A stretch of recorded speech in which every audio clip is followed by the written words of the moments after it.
সামান্য একটা কাপের দাম কি এত টাকা? একটা কাপ কেন আমি এত টাকা দিয়ে নিব? আসসালামু আলাইকুম। এরকম প্রশ্ন অনেকে করে থাকেন। আপু, আপনাকে বলছি, আপনি পিরিয়ডের পিছনে প্রতি মাসে প্যাডের পিছনে 1 থেকে 150 টাকা খরচ করছেন। তো সেক্ষেত্রে আপনার বছরে কত টাকা লাগছে এখন একটু ক্যালকুলেটর বের করে হিসাবটা করে নেবেন।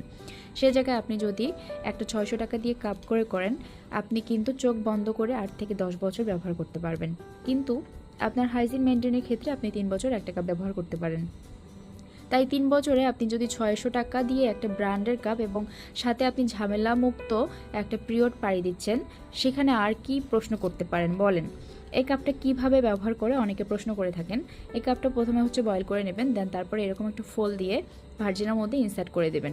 ইনসার্ট করার পরে নিচের দিকে এরকম একটু ট্যাপ করবেন, কাপটা খুলে যাবে। কাপটা যদিও না খুলে, কখনো যদি এরকম ভার্জিনের মধ্যে ভাঁজ হয়ে থাকে, যদি না খুলে, একটা ফিঙ্গার দিয়ে চারপাশে ভার্জিনের মুখটা ঘুরিয়ে দেবেন, দেন অটোমেটিক কাপটা খুলে যাবে। আর এই কাপটা ভার্জিনের মধ্যে সুন্দর করে সেট হয়ে থাকবে। তখন এই জায়গায় পিরিয়ডটা জমে যাবে। 6 থেকে 12 ঘন্টা পর পর কাপটা বের করে ব্লাড ফেলে নর্মাল পানি দিয়ে ওয়াশ করে আবার ব্যবহার করতে পারবেন।